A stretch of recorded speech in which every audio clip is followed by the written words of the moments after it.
Hey guys, my name's Liz. I'm the eldest of four and this is a snippet of my testimony. I never really had stability growing up. By age 4 my parents split, partly because of domestic violence, and by age 5 my mum met my stepdad, who became physically and mentally abusive towards us. We grew up in South Auckland and I remember there being a lot of drinking. Although both my stepdad and my mum worked, sometimes our bills weren't paid. So we would go without electricity for weeks sometimes, which created more instability. I remember school and sports being an outlet for me where I would escape from that home life. But as I progressed into my teenage years, I remember resentment building towards my mum, that feeling of abandonment, and that unstable home life led me to parties, drinking, smoking, skipping school, and that attention that I was so desperately craving from, I found that I could get that attention through guys.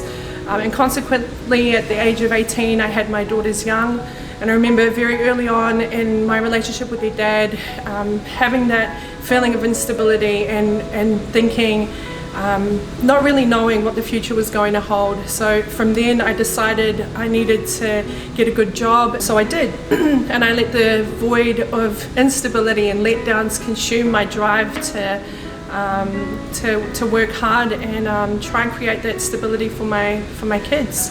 Fast forward, I'm now a mother of 3, and I'm trying to uphold that facade of it's all good, I've got this, which couldn't be further from the truth. I remember trying to uphold society's work and my own warped expectations, and it was occupying my time and keeping me from the very people that I was trying to create that stability for, my kids.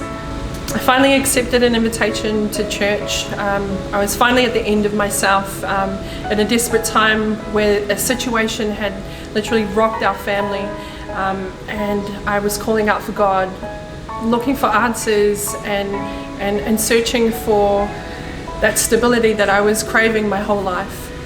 I thought I was going to church for the situation that just happened in my life, thinking that I can put a band-aid on it and just move forward.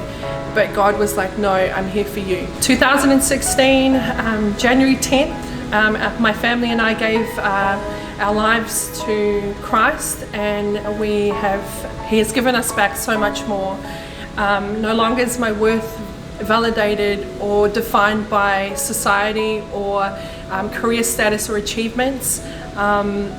My value is so much more in Him. He's created so much stability for me and my children and my husband. I'm happy to say that I'm married and with the father of my children, and God continues to bring stability in our lives, continues to help us to grow as parents, help us to grow as individuals, and it's just constantly blowing our mind. Christ continues to restore my relationships with my husband, with my children and my mum and my stepdad. And He has given me so much value. I'm no longer weighed down by the thought of not knowing what the future might hold, for I know that God has a plan for me. Jeremiah 29:11, for I know the plans that I have for you, declares the Lord, plans to prosper you, not to harm you, plans to give you a hope and a future.